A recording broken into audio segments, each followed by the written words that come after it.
اعوذ باللہ من الشیطان الرجیم بسم اللہ الرحمن الرحیم رب اشرح لی صدری ویسر لی امری واحلل عقدۃ من لسانی یفقہوا قولی۔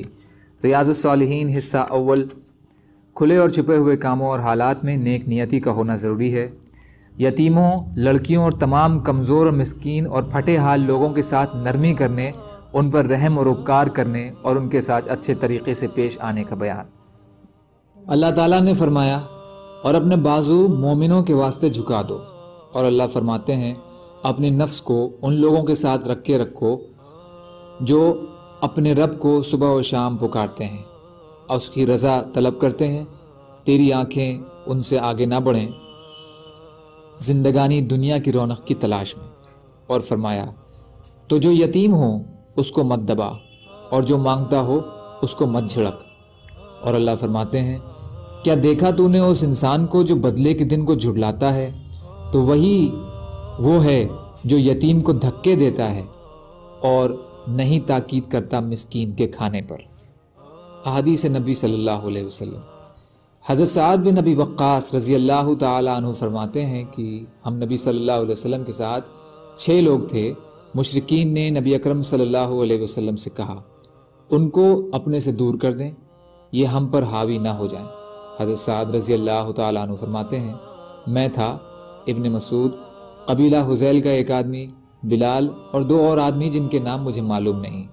مشرکین کے مطالبے پر رسول اللہ صلی اللہ علیہ وسلم کے جی میں جو اللہ نے چاہا آیا، تو آپ نے اپنے جی میں کچھ سوچا، جس پر اللہ تعالیٰ نے یہ آیت نازل فرما دی کہ اے پیغمبر، تو ان لوگوں کو اپنے سے دور مت کر جو اللہ کی رضا جوئی کے لیے صبح و شام اسے پکارتے ہیں۔ مسلم شریف۔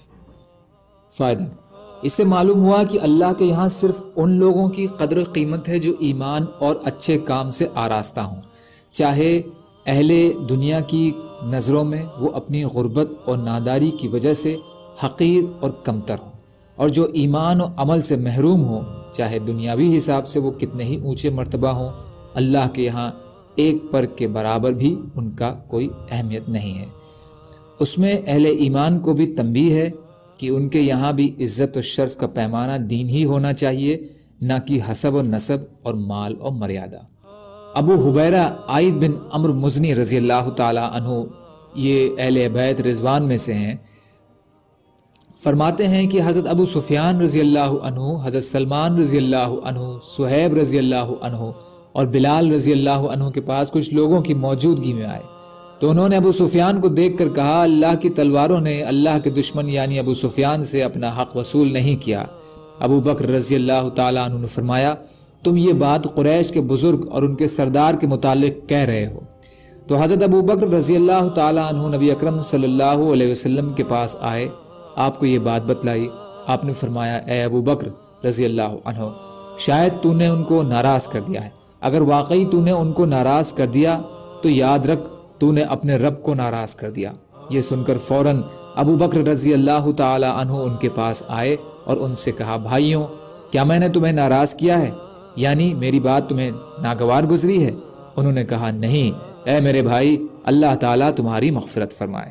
مسلم شریف۔ فائدہ، اس میں مسلمانوں کو ترغیب دی گئی ہے کہ آپس میں پیار و محبت کے ساتھ رہیں اور ایک دوسرے کے بارے میں اپنے دلوں کو صاف رکھیں، اور اگر کوئی بات غیر ارادی اور غیر شاعری طور پر ایسی نقل کی جائے جس سے دوسرے مسلمان کے دلوں کو ٹھیس پہنچے یا ان کی بھاونا گھائل ہوں، تو فوراً اس کا ازالہ کرنے کی کوشش کریں۔ سبحان اللہ و بحمدہ، سبحانک اللہم و بحمدک، اشہد ان لا الہ الا انت، استغفرک و اتوب الیک۔ سبحان ربک رب العزۃ عما یصفون وسلام علی المرسلین والحمد للہ رب العالمین، برحمتک یا ارحم الراحمین، لا الہ الا اللہ، محمد رسول اللہ۔